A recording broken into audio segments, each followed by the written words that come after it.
Trump ಅವರು ಮತ್ತೆ ಮೋದಿ ಅವರ ಒಂದು ಸುದೀರ್ಘ ಮಾತುಕತೆ ನಂತರ ಟ್ರಂಪ್ ಅವರು ಕೂಡ 18%ಗೆ ಇಳಿಸಿದ್ದಾರೆ. ಇದ್ರ ಮುಖಾಂತರ ನಮ್ಮ ಇಂಡಿಯಾ ಏನಿದೆ ಓವರ್ ಆಲ್ ಅಮೆರಿಕಾದಲ್ಲಿ ಟ್ಯಾಕ್ಸ್ ಪೇಯರ್ ಅಲ್ಲಿ ಕಮ್ಮಿ ನಾವೇ ಅಂತ ಡಿಕ್ಲೇರ್ ಕೂಡ ಆಗಿದೆ. ಅಮೆರಿಕ ಅನ್ನೋ ದೇಶ ಇನ್ಯಾವ ದೇಶಗಳಿಗೆ ಒಳ್ಳೇದಾಗ್ಬೇಕು ಅಂತ ನೋಡೋ ದೃಷ್ಟಿಕೋನ ಅಲ್ಲ.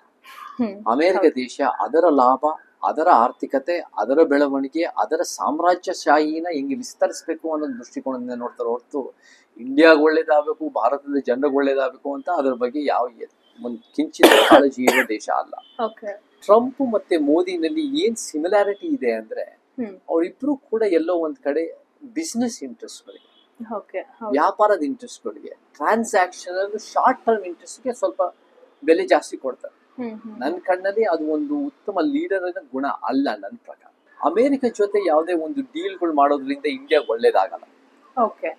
ನನ್ನ ಕಣ್ಣಲ್ಲಿ ಇಂಡಿಯಾ ಸ್ವಲ್ಪ ಗಟ್ಟಿಯಾಗಿ ನಿಂತು ರಷ್ಯಾ ಜೊತೆನೆ ಇದ್ದು ಮತ್ತೆ ಅಮೆರಿಕನ ಅವ್ರ ಸಾಮ್ರಾಜ್ಯಶಾಹಿ ಧೋರಣೆನ ಪ್ರಶ್ನೆ ಮಾಡ್ಬೇಕು ಹೊರತು ಅವ್ರ ಜೊತೆ ಫ್ರೆಂಡ್ ಮಾಡ್ಕೊಳ್ಳೋದ್ರಲ್ಲಿ ನಮಗೇನ್ ಲಾಭ ಆಗಲ್ಲ. ಅಮೆರಿಕನೇ ಬೆನಿಫಿಟ್ ಆಗುತ್ತೆ. ಮತ್ತೆ ಟ್ರಂಪ್ ಸೈಕಾಲಜಿ ಅರ್ಥ ಮಾಡ್ಕೋಬೇಕಂದ್ರೆ ಮಮತಾಶ್ರೀ, ಟ್ರಂಪ್ ಎಲ್ಲಾನು ಕೊಂಡ್ಕೋಬಹುದು, ಎಲ್ಲಾನು ಬಳಸ್ಕೋಬಹುದು, ಎಲ್ಲಾನು ಅವರ ಒಂದು ಕಪಿ ಮುಷ್ಟಿಲಿ ಇಟ್ಕೋಬಹುದು ಅನ್ನೋ ಮನಸ್ಥಿತಿ. ಅಂಥವ್ರನ್ನ ಯು ಮಸ್ಟ್ ಫೈಟ್.